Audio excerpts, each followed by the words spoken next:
As a Holocaust survivor, my message to the brave student protesters in America is just keep doing it, don't give up. We are doing exactly the same, and in the long term, we are going to prevail. I'm out from the beginning at every march.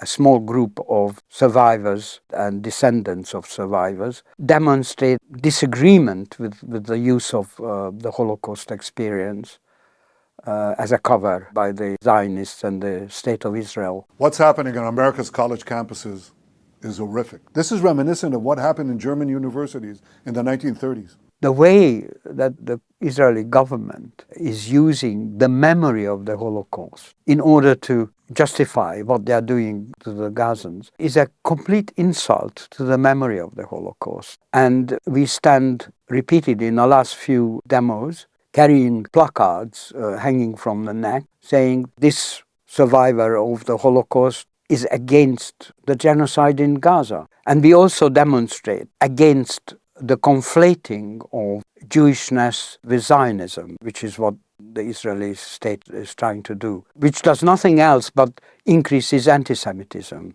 So we are trying to counter that by demonstrating that Jews and Holocaust survivors are against that.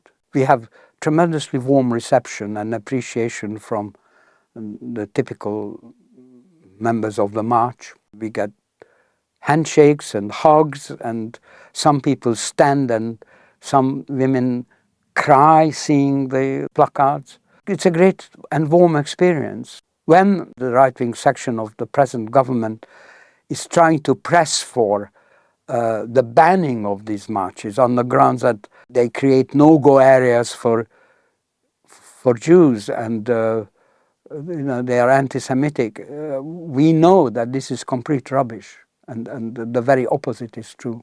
Today's marches are having a very hopeful aspect, that it is so large, so persistent, so global, that eventually the Western leadership, which are trying to deny what is actually going on, will be forced to face up to it. And I think we are not far from that. I think there was no parallel to that in the Jewish Holocaust experience. In fact, there was great abandonment, certainly from the leadership of the country.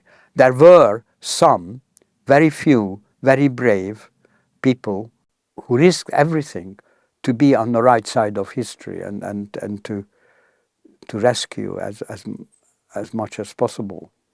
But the majority of people were too afraid and looked the other way. There is a question of historic responsibility towards injustice, genocide and fascism. If you are just indifferent, if you do not take a stand, you acquire a degree of guilt without any doubt.